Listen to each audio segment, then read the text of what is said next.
5 minute کا مدرسہ اسلامی تاریخ۔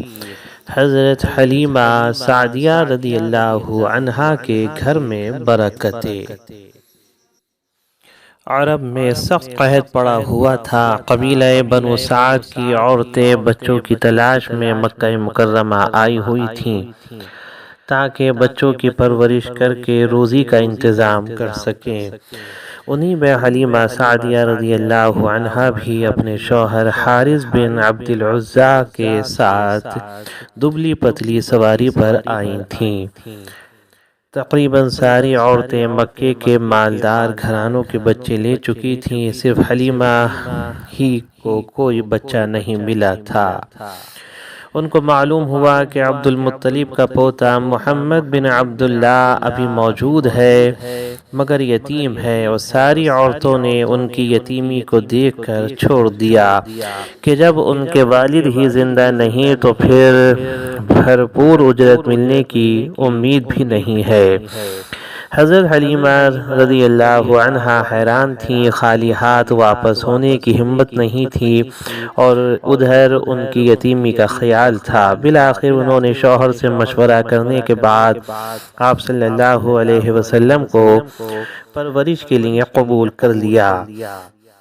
اسی وقت سے ان کی آنکھیں آپ صلی اللہ علیہ وسلم کی وجہ سے بے پناہ برکتوں کا مشاہدہ کرنے لگیں۔ وہ کمزور سواری جو آتے وقت بار بار قافلے سے پیچھے رہ جاتی تھی، اب سب سے آگے اتنی تیز رفتاری سے چل رہی تھی کہ قافلے والوں کو کہنا پڑتا کہ حلیمہ ذرا آہستہ چلو، اور گھر پہنچ کر بھی برکتوں کا مشاہدہ ہونے لگا کہ جس بکری کا تھن قحط کی وجہ سے خشک ہو گیا تھا وہ دودھ سے بھر گیا۔ اس کے بعد حضرت حلیمہ رضی اللہ عنہا روزانہ آپ صلی اللہ علیہ وسلم کی وجہ سے برکتوں کو دیکھتی تھیں۔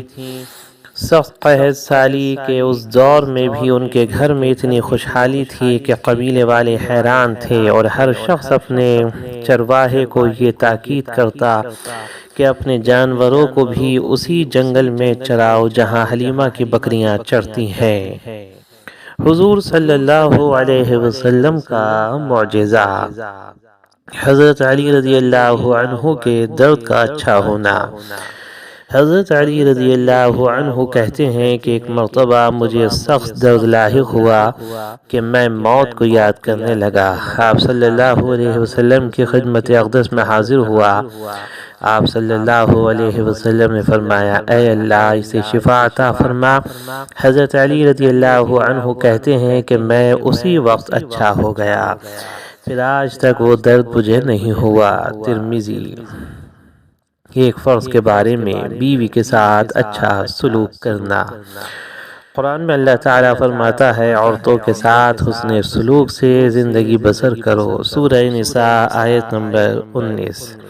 فائدہ: اپنی بیوی کے ساتھ اچھائی کا معاملہ کرنا اور اچھے سلوک سے زندگی گزارنا ضروری ہے۔ ایک سنت کے بارے میں قبر میں نور کی دعا۔ حضرت ابن عباس رضی اللہ عنہما سے روایت ہے، جو شخص یہ چاہے کہ اس کی قبر میں نور ہو تو یہ دعا پڑھا کرے، اللہم اجعل لی نورا فی قبری۔ ترجمہ: اے اللہ میرے لیے میری قبر میں نور پیدا فرما۔ ترمذی۔ ایک اہم عمل کی فضیلت، خالہ کی خدمت کرنا۔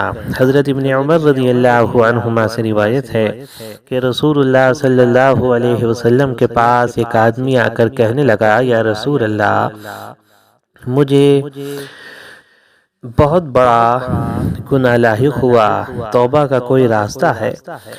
تو رسول اللہ صلی اللہ علیہ وسلم نے فرمایا، کیا تمہاری والدہ زندہ ہے؟ اس نے کہا نہیں۔ تو رسول اللہ صلی اللہ علیہ وسلم نے فرمایا، کیا تمہاری کوئی خالہ ہے؟ اس نے کہا ہاں۔ تو رسول اللہ صلی اللہ علیہ وسلم نے فرمایا، ان کی خدمت و اطاعت کرو۔ ترمذی۔ ایک گناہ کے بارے میں دنیا کمانے کی نیت سے دین پر چلنا۔ قرآن میں اللہ تعالیٰ فرماتا ہے لوگوں میں کوئی ایسا بھی ہے جو کنارے پر کھڑے ہو کر اللہ کی عبادت کرتا ہے، پھر اگر اس کو کوئی دنیاوی نفع پہنچ گیا تو اس کی وجہ سے دین پر ٹھہرا رہا، اور اگر اس کو کوئی آزمائش آ گئی تو اپنے منہ کے بل الٹے پھر گیا، وہ دنیا اور آخرت دونوں کو کھو بیٹھا، یہ دونوں جہاں کا کھلا ہوا نقصان ہے۔ سورہ حج آیت نمبر 11۔ دنیا کے بارے میں دنیا کو بہتر سمجھنا۔ قرآن میں اللہ تعالیٰ فرماتا ہے اے منکرو، تم لوگ دنیا کو آخرت پر ترجیح دیتے ہو، حالانکہ آخرت دنیا کے مقابلے میں زیادہ بہتر اور باقی رہنے والی ہے۔ سورہ اعلی آیت نمبر 16 اور 17۔ آخرت کے بارے میں اللہ تعالیٰ ہر شخص سے بات کرے گا۔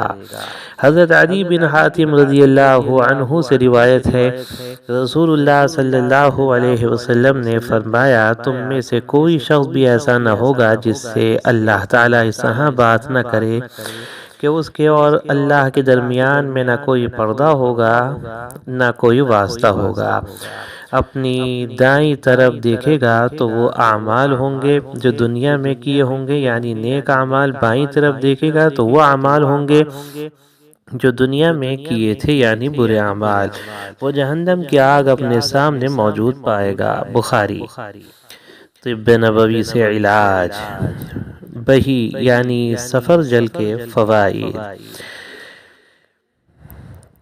حضرت طلحہ رضی اللہ عنہ بیان کرتے ہیں کہ میں نبی کریم صلی اللہ علیہ وسلم کی خدمت میں حاضر ہوا۔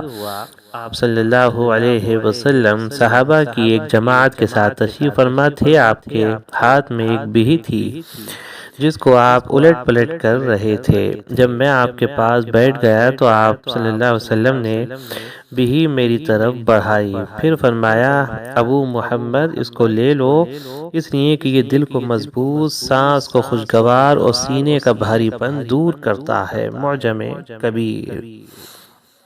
نبی کریم صلی اللہ علیہ وسلم کی نصیحت۔ حضرت ابو ہریرہ رضی اللہ عنہ سے روایت ہے کہ رسول اللہ صلی اللہ علیہ وسلم نے فرمایا لذتوں کو ختم کرنے والی چیز موت کو کثرت سے یاد کیا کرنا ہے۔ ابن ماجہ۔